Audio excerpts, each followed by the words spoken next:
For 53 years, New York City held its breath. 53 years without a parade. 53 years of almosts and heartbreaks and wait till next year.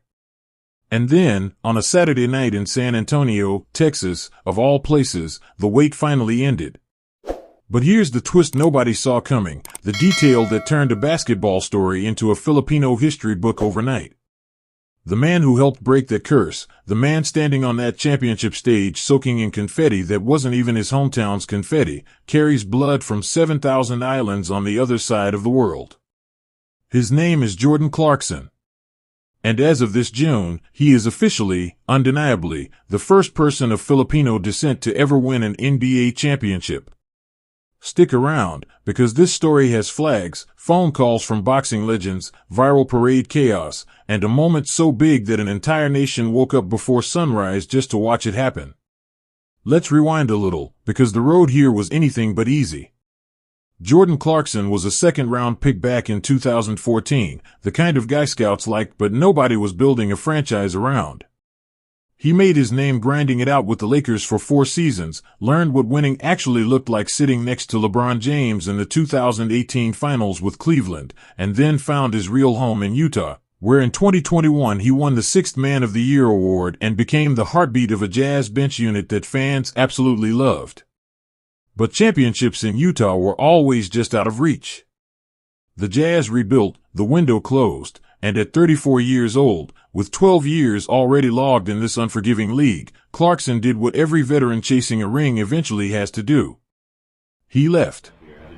How did you come to be in it?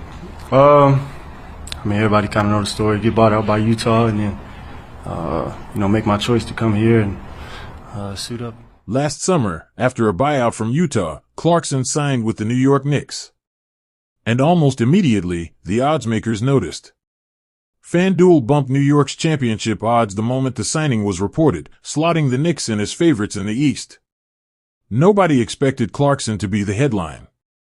He wasn't brought in to be a superstar. He was brought in to be exactly what he'd always been, a steady scoring spark off the bench, a guy who could get hot in a hurry and change a game's temperature in 4 minutes flat. Across the regular season, he did just that, averaging right around 8.5 points a game on efficient shooting, doing the quiet, unglamorous work that championship benches are built on. And then the stage got set for something nobody could have scripted better if they tried. The Knicks fought their way through the East, and waiting for them in the finals were the San Antonio Spurs.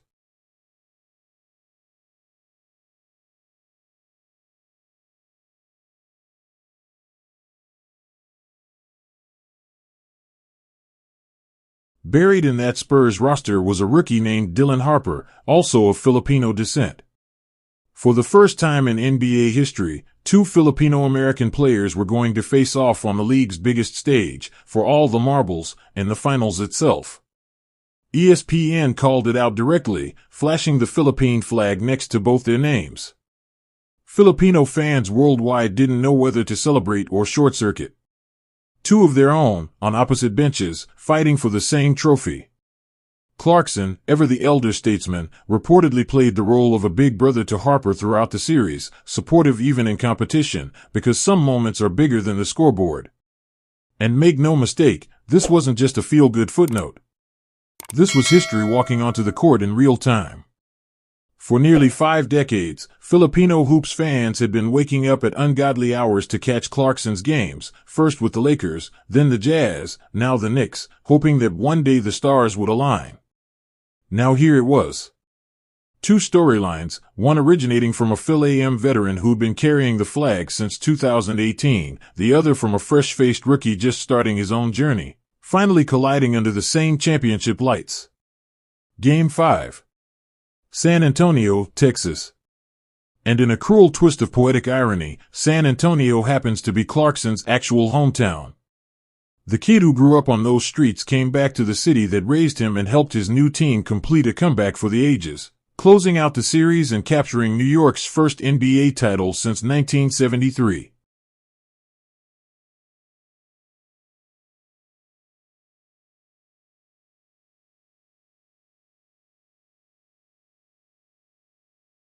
The final score, 94-90.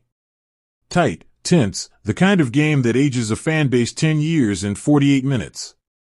Clarkson logged 30 minutes total across the 4 finals contests, but it was his flair that fans will remember, including a ridiculous banked-in Hail Mary three-pointer that closed out a quarter and sent his bench into absolute chaos.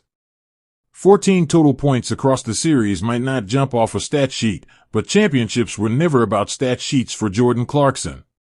They were about being there, in the right uniform, at the right moment, after 12 long years of waiting. And then the floodgates opened. Manny Pacquiao, arguably the single greatest Filipino athlete who has ever lived, personally FaceTimed Clarkson to congratulate him.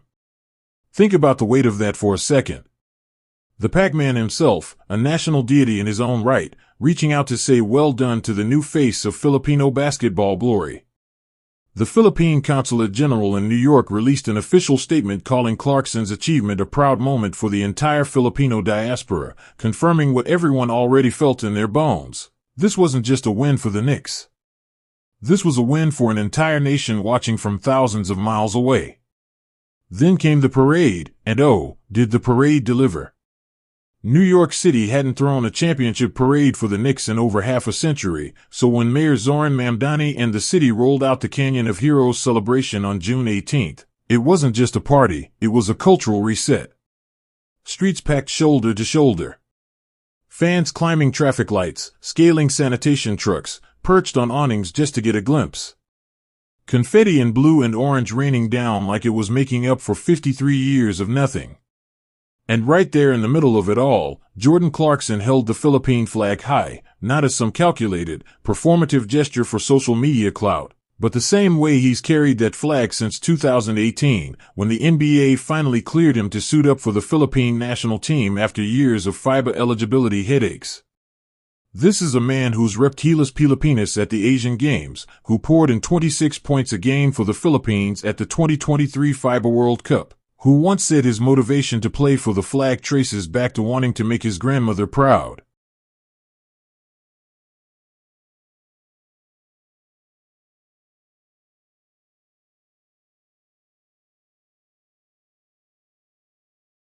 Mid-parade, things got even more chaotic in the best way. A fan held up a sign that simply read "First ever Filipino NBA champion," and cameras caught Clarkson's jaw practically hitting the pavement in real time, stunned that strangers in the crowd already knew, already understood, already cared about what this meant.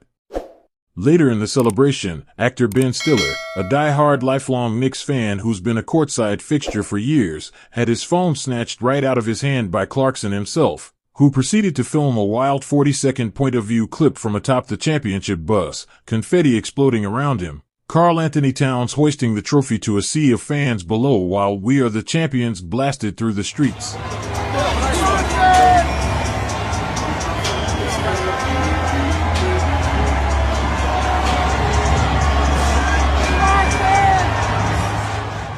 Stiller posted it himself afterward, tagging Clarkson directly and flooding the caption with Knicks emojis. It was chaos. It was joy. It was 53 years of frustration evaporating into a single afternoon. Now, naturally, with any history-making moment this big, the internet found a way to argue about it, because the internet always does. When ESPN posted that promotional graphic celebrating Filipino-American representation in the finals featuring both Clarkson and Harper, a small but loud corner of social media tried to gatekeep, picking apart bloodlines and questioning who counts as real Filipino enough to claim the milestone. But the response from the broader fanbase was swift and clear: heritage isn't a purity test. Plenty pointed out that mixed heritage hasn't ever disqualified history-making athletes from claiming their roots, drawing comparisons to how dual heritage figures are embraced rather than excluded the world over. For most of the Filipino diaspora, the noise barely registered. They weren't interested in gatekeeping. They were interested in celebrating. And celebrate they did. Back home, the Philippines Independence Day Parade in Manhattan, which usually battles for attention against bigger citywide events, suddenly found itself riding shotgun with Knicks fever thanks to a calendar coincidence that lined the finals run right up with Filipino Independence Day festivities. Runs it again. He's got the last 10. merchandise today. He's feeling Parade organizers shouted "Go Knicks" before the event even started. Attendees showed up not just in Knicks gear, but specifically in Clarkson's number 6 Gilas Pilipinas national team jersey, blending two national pride moments into one unforgettable celebration on the streets of Manhattan. Here's the bigger picture, the part that elevates this whole story past just another ring ceremony. Jordan Clarkson isn't Filipino-born.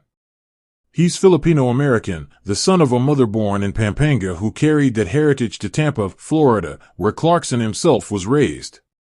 But for over a decade, he has been the most visible, most consistent face of Filipino representation in the highest level of basketball on planet Earth. He fought FIBA eligibility rules just to suit up for the national team back in 2011. He kept showing up for Gilas Pilipinas through scheduling conflicts, criticism, and sky-high expectations that would crush most athletes. And now, at 34 years old, in year 12 of an NBA career that started as a 34th overall afterthought, he's a champion. Not a what could have been. Not a if only. A champion, full stop, with a ring on his finger and a flag in his hand. Filipino basketball has been chasing this exact moment for generations. Millions of fans set alarms before sunrise just to catch Lakers games, then Jazz games, then Knicks games, hoping that one day, someone who shared their blood would stand at the very summit of the sport. That hope is no longer hypothetical. It happened. And reports suggest that the next time Clarkson sets foot in the Philippines, the reception waiting for him is going to be louder, bigger, and more emotional than anything he's experienced there before. Of course, in true tabloid fashion, there's already a cliffhanger brewing for next season. Clarkson is reportedly set to become an unrestricted free agent this offseason, and there's real uncertainty swirling around whether the Knicks will move to re-sign their championship sparkplug before free agency even opens. Knicks owner James Dolan has already gone on record saying the front office wants to be cautious about the dreaded second luxury tax apron, which could complicate keeping this current roster fully intact. So buckle up, because the very same week Filipino fans are celebrating history, Knicks fans are already nervously wondering if the guy who helped deliver it might be wearing a different jersey come October. But for right now, none of that matters. Right now, there's a man holding a flag on a championship float in the Canyon of Heroes, 14 finals points in his pocket, a Hail Mary 3 still bouncing around highlight reels, a call from Manny Pacquiao still ringing in his ears, and an entire nation of 7,000 islands finally able to say what they've wanted to say for years: one of our own is the best in the world. That's the story, that's the history, and that is exactly the kind of moment this channel was built to cover. If this gave you chills, if you felt that same pride bursting through your screen, smash that like button right now, because that's how this story reaches more Filipino fans who need to hear it. Drop a comment and tell us where you were when you found out Clarkson won it all, because we want to read every single one. And if you haven't already, hit subscribe and ring that notification bell, because Court Vision Plus is going to be right here covering every twist, every parade, every flag, and every headline as this Filipino sports legacy keeps writing itself. We'll see you in the next one.